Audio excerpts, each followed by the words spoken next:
Le grand barrage Renaissance sur le Nil Bleu, dans le nord-ouest de l'Éthiopie. Une structure colossale, long de 1,8 km, haut de 145 mètres, destinée à produire plus de 5000 MW d'électricité. Son remplissage a démarré en juillet 2020.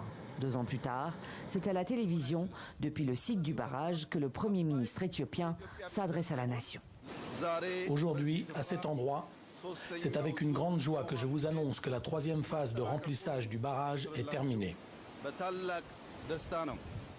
Le Nil n'est pas notre propre création. Le Nil est un don de Dieu. Ce cadeau nous a été donné pour que nous l'utilisions de manière responsable, pour l'agriculture, pour le commerce ou pour construire, et nous avons tous la responsabilité de le faire. Remplissage et responsabilité. Voilà des mots qui risquent de susciter la colère des pays en aval du barrage. Car le Nil Bleu en Éthiopie rejoint ensuite le Nil Blanc au Soudan pour former le Nil en Égypte. Alors depuis plusieurs années, Khartoum et le Caire font part de leur inquiétude quant à leur approvisionnement en eau.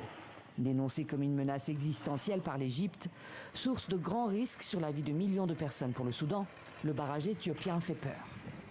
À plusieurs reprises, Khartoum et le Caire ont demandé à l'Éthiopie de cesser le remplissage du réservoir et d'attendre la conclusion d'un accord tripartite sur le fonctionnement du barrage. Sans succès. Les négociations sont dans l'impasse et l'Éthiopie fait la sourde oreille tout en assurant qu'elle ne souhaite nullement s'approprier le Nil. Ceux qui n'assument pas la responsabilité qui leur a été confiée sont les premiers à être blâmés. Le Nil n'est pas seulement pour l'Éthiopie, il est pour le monde entier. Pour le monde entier et surtout pour l'Éthiopie qui juge ce projet essentiel à son développement. La production de l'électricité a été officiellement lancée en février dernier. Démarré en 2011, le barrage Renaissance devrait être achevé en 2025 avec un coût estimé à 4 milliards de dollars.